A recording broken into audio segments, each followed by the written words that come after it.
আসসালামু আলাইকুম। আমি ফেসবুক পেজ কচুরিপানা থেকে বলতেছি। মোহাম্মদ ফজলুল করিম সমীর আপনাদের মাঝে আবার আসছি। আমি আজকে নোয়াখালী ব্যায়ামগঞ্জ থানার 15 নম্বর শরীফপুর ইউনিয়নের সর্বদক্ষিণে হাঁসনাহাট উচ্চ বিদ্যালয়ের যে রাস্তাটি, এটি হাঁসনাহাট থেকে নোয়াখালী চৌমুনি পর্যন্ত অতিবাহিত হয়েছে এই রোডটি। বিগত কয়েক মাস আগে আমি ভিডিও করেছিলাম। এই রোডটি ভেঙে গিয়েছিল, বর্ষাকালে নোয়াখালী খালে পড়ে গেছিল। এটি বিগত 25শে সেপ্টেম্বর এই রোডটি আমি ভিডিও করে আমার ফেসবুকে ছাড়ছিলাম। আমি ফেসবুক পেজ কচুরিপানা থেকে এটা আমি একবার ছাড়ছিলাম আপনাদের উদ্দেশ্যে। রোডটি ভেঙে গেছিলো।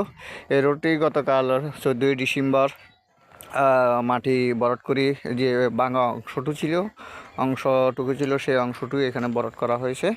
আমরা আপনাদেরকে রোডের এই অংশটা পুরোটা আপনাদেরকে দেখাচ্ছি। এই রোডটি আপনার খালের দিকে পুরোটা আপনার ভেঙে গিয়েছিল। আপনাদের চলাফেরার জন্য অনেক কষ্ট হয়েছিল। আমি গতকালকে রোডটি ভরাট হয়ে গেছে।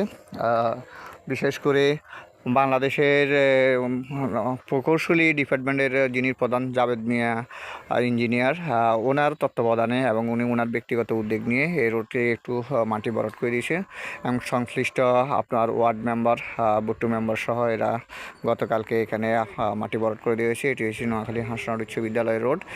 এটি হাঁসনাহাট স্কুলের এই রোডটি একবার আপনার চৌমুনি পর্যন্ত অতিবাহিত। এখানে প্রতিদিন হাজার হাজার গাড়ি আসা যাওয়া করে।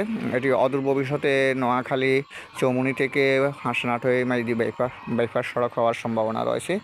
আমরা এই রোডটি যিনি কমপ্লিট করছি, এই রোডটি যিনি কাজের তত্ত্বাবধান করছি, আমরা আপনাদের সবাইকে অসংখ্য ধন্যবাদ জানাচ্ছি এবং এর সাথে রোডটি যেন আরও পরিপূর্ণ হয়, রোডটির কাজটা ধরে, তাই সবাইকে অসংখ্য ধন্যবাদ। আল্লাহ হাফেজ।